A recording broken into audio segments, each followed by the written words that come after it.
Welcome to A Fork in Time, the alternate history podcast.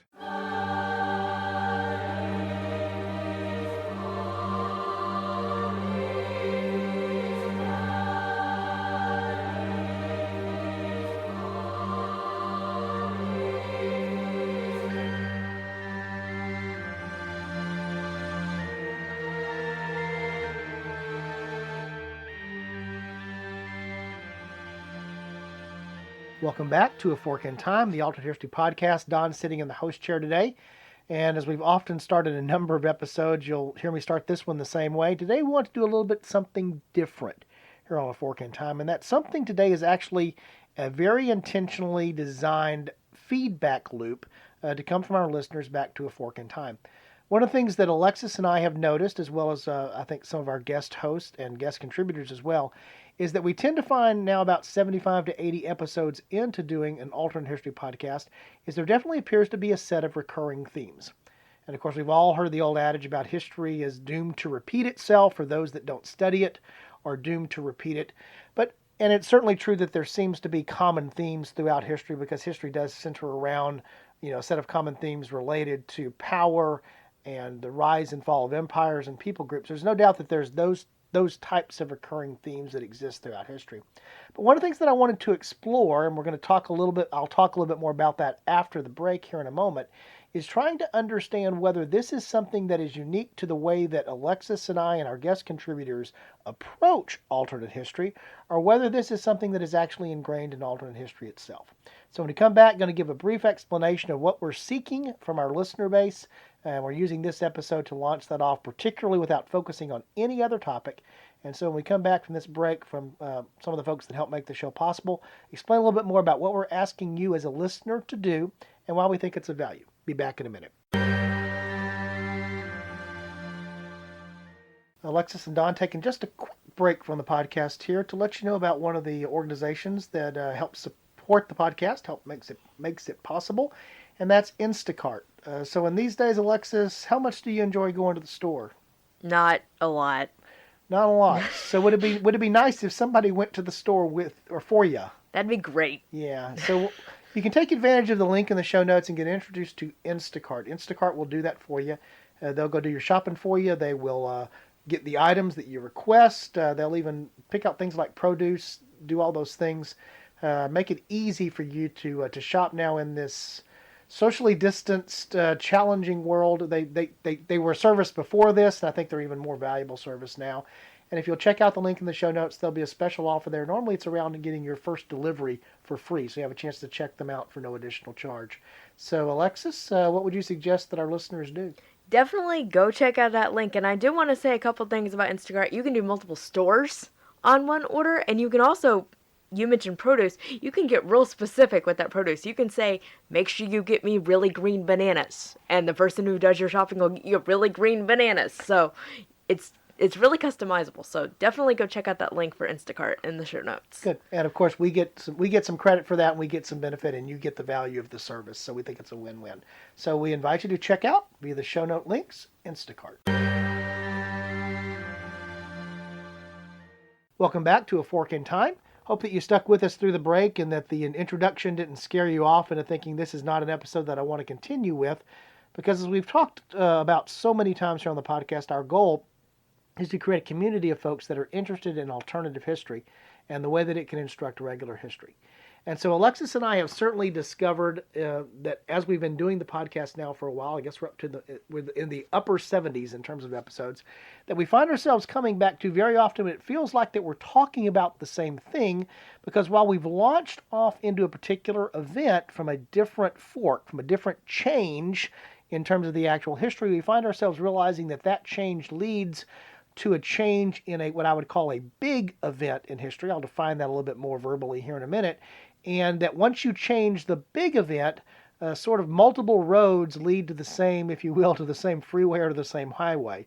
You may take a different tributary or a different on-ramp to get there, but once you're headed down that particular branch of the alternate history, there's a lot of commonality, and it gets tougher to distinguish more detail moving forward. So a good example of that might be, because we often visit there, and the timeline and the time frame of this often leads us to this, is imagining, for example, if there had been a different English Reformation. We've come into that by having a different outcome with Henry, in terms of Henry VIII, in terms of being able to have a male heir, and thus not the need to seek a divorce from his first wife Catherine over that issue, and where you actually have a different flavor of the English Reformation. And so if England remains Catholic, for example, and there's a number of different ways that you might keep England Catholic that either relate to that particular event with Henry VIII or related to other things that are around that particular period of time, we seem to come back to then sort of the same conclusions that draw, despite the fact that we've launched off from different starting points. Another example, again, keeping in that sort of general genre there, is the idea of the Reformation in general in Europe. If there had been not the separation of Protestant denominations and the Protestant elements of the Christian faith away from the Catholic Church, how might have things been different with either a Reformed Catholic Church or a reconciliation that would have led to still a more universal view of Christendom that was still contained in the Catholic Church that existed pre-Reformation, or even more importantly, maybe pre the split between the Eastern and Western branches of the Church. Very often we've come at that from different angles, again, different starting points, but find ourselves leading to the same conclusions, where if you change something that leads to changing the Reformation, those concepts tend to merge together as you move forward in time. Similar types of things, obviously, are like things like the American Civil War and changing its outcome, the things that can go from changing the outcome or the timing of the world wars, the 20th century, World War I, World War II. Certainly, if you go back further in time, talking about ancient Greece, talking about the Greek conquest under Alexander the Great, talking about the nature of the decline and the fall of the Roman Empire, the timing of that. All of these tend to be sort of larger themes, but I'll just use the term here, big events, to describe them, that while you may have literally hundreds or thousands of different entree points into talking about that event, once you change some major event that relates to that, a lot of the outcomes seem to be the same. And so our question is that just something about the way that I think about history, or that Alexis thinks about history?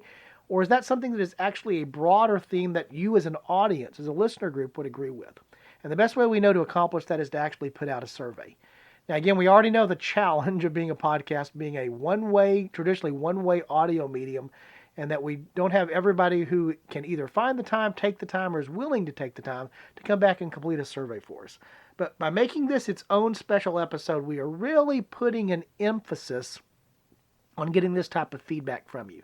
And so you will see in the show notes a link directly to a very, very brief SurveyMonkey questionnaire that I've created, a survey that's designed to get feedback on this. And the whole point is really understanding a couple of broad areas that tie back to this question that I'm raising, and getting feedback from our listeners that we really want to know. The first of those, is it actually true that there are very easily identifiable big events in history that are noticeably more significant in terms of their impact or the way that you construct alternate history timelines? I've already given a number of examples already, so I won't go back through that list. But for example, is it definitely the case that if you change the American Civil War or the American Revolution, just to focus on American history only, that if you make that change, that is obviously an identifiable, easily picked out big event in history, and almost anyone who's looking at the idea of alternate history would agree with that?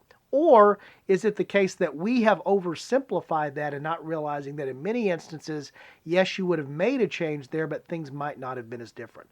So we'd like your feedback on that particular question, which we put in terms of a spectrum part on the survey there, which is about how easy is it to identify the big events. Following up with that, we'd like for you to actually give us feedback on what you believe are the top 5 quote-unquote big events in history.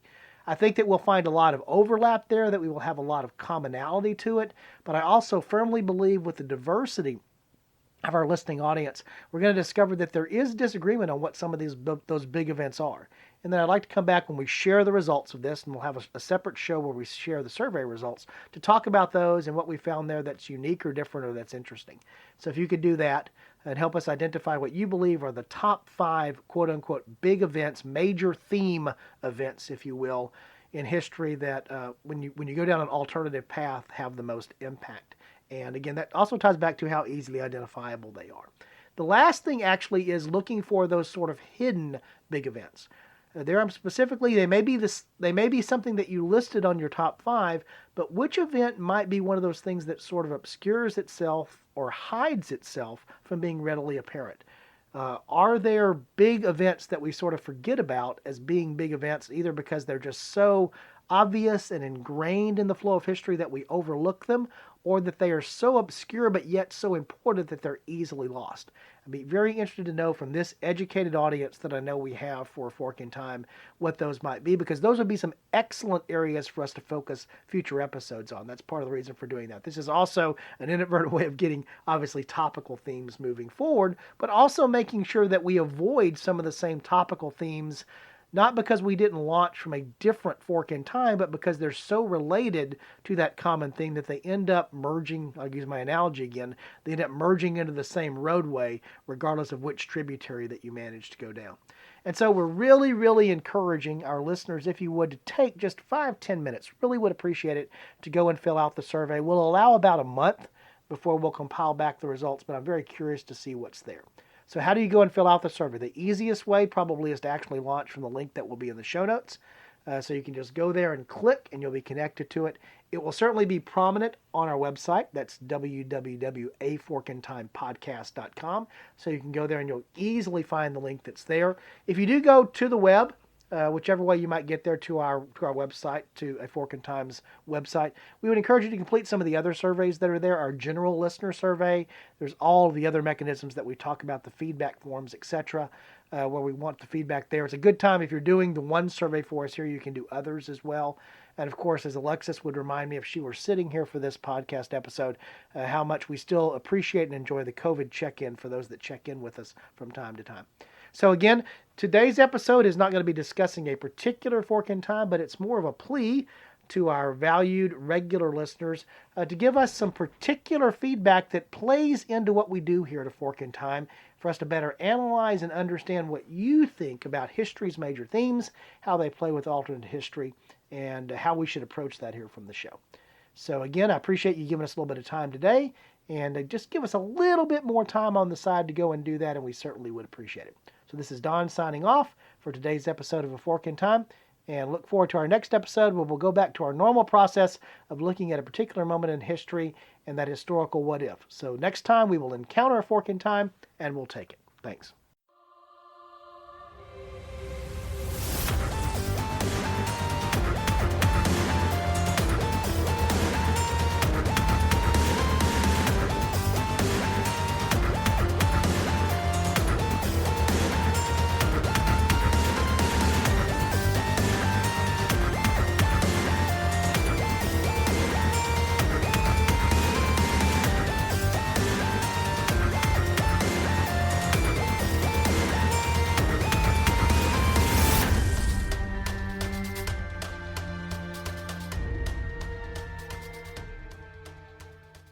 Thanks for listening to A Fork in Time, the alternate history podcast.